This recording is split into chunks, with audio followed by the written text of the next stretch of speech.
Assalamu alaikum.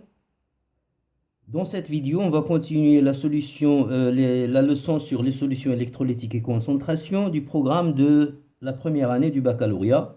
Et on va enchaîner par le paragraphe 4, les concentrations molaires.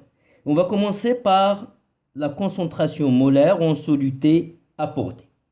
On sait que pour préparer une solution, on a besoin d'un soluté.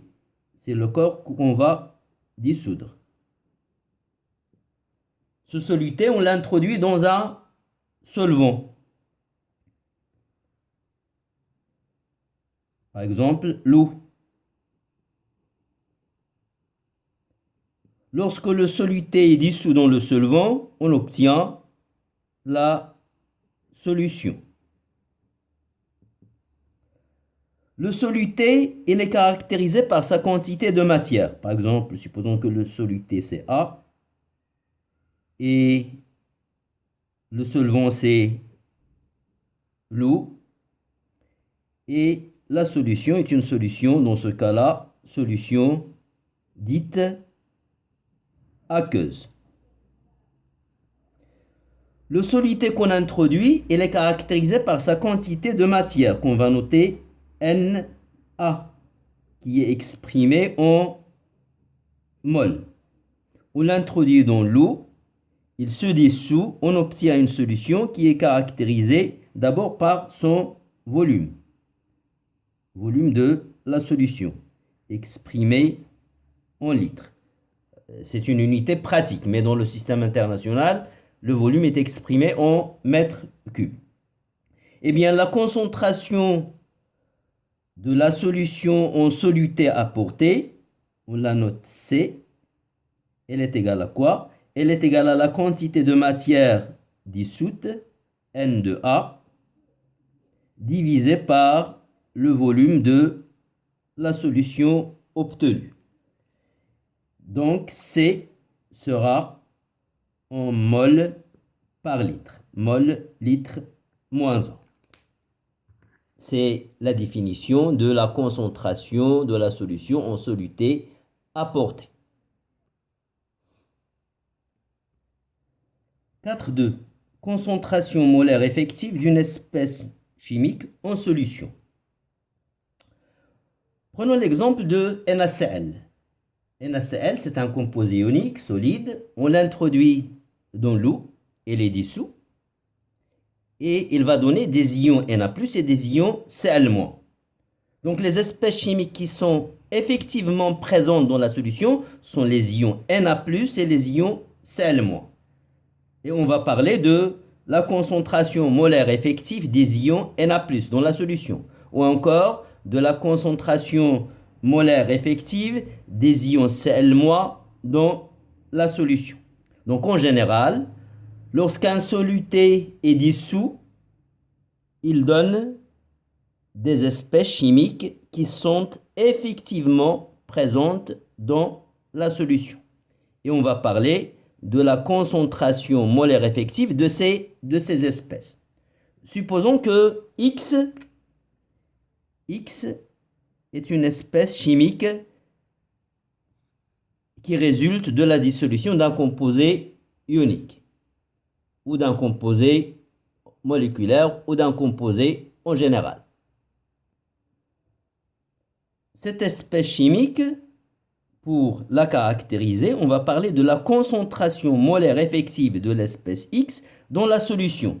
Et pour la différencier de C, qui est la concentration molaire en soluté apportée, on va la noter X entre crochets.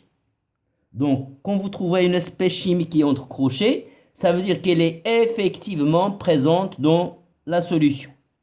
Eh bien, sa concentration molaire effective, elle est égale à sa quantité de matière, N de X, présente dans la solution, sur le volume de la solution. Donc, il aura la même unité que C. Elle est exprimée en mol litre moins 1.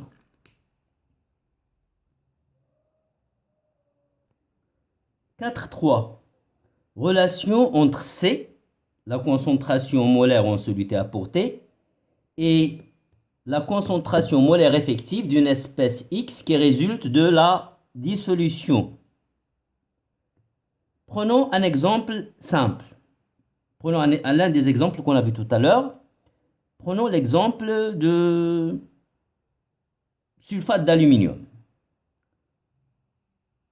Al2, on l'a vu dans les vidéos précédentes. SO4, 3, c'est un solide. Lorsqu'on l'introduit dans l'eau, il donne des ions Al3+, à que ce 2-là, c'est ce 2. Et ce 3-là, il va se retrouver devant le symbole de l'ion sulfate. 2 fois 3, ça fait 6. Donc 3, là, on doit avoir 2 moins AC. Bien. Donc, la concentration molaire, prenons par exemple la concentration molaire effective de l'ion Al3+. On aura Al3+, bien sûr, que. Elle est égale à quoi? Elle est égale à la quantité de matière de Al3+, sur le volume de la solution. Or, d'après l'équation de dissolution, là on va raisonner simplement, même si on peut utiliser le tableau d'avancement de l'équation de la dissolution, là c'est pas la peine, c'est évident. 1 mol, vous voyez, d'après l'équation, 1 mol de sulfate d'aluminium donne 2 mol de Al3+. Donc, pour chaque mol de Al2SO4, on aura 2 mol de Al3+. Ça veut dire que la quantité de matière des ions Al3+, qui vont résulter de la dissolution, sera le double de la quantité de Al2SO4 dissoute. 2. Donc, NaL3+, c'est 2 fois NaL2SO4 introduite, divisé par Vs. Or, la quantité de matière de Al2SO4 sur Vs, c'est-à-dire ça, ce n'est rien d'autre que C, la concentration en soluté introduite. Donc finalement, la concentration des ions Al3+ à que dans la solution obtenue, c'est 2C.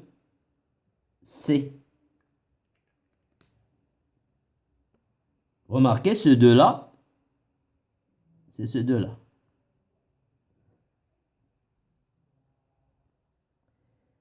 Pour l'ion sulfate, on va raisonner de la même façon. Le même raisonnement. 1 mol de Al2SO4, lorsqu'il est dissous, il donne 3 mol d'ion sulfate.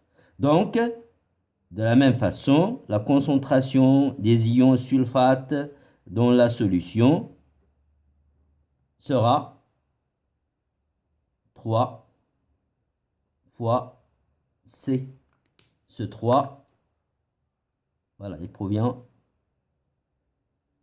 de l'équation de la dissolution.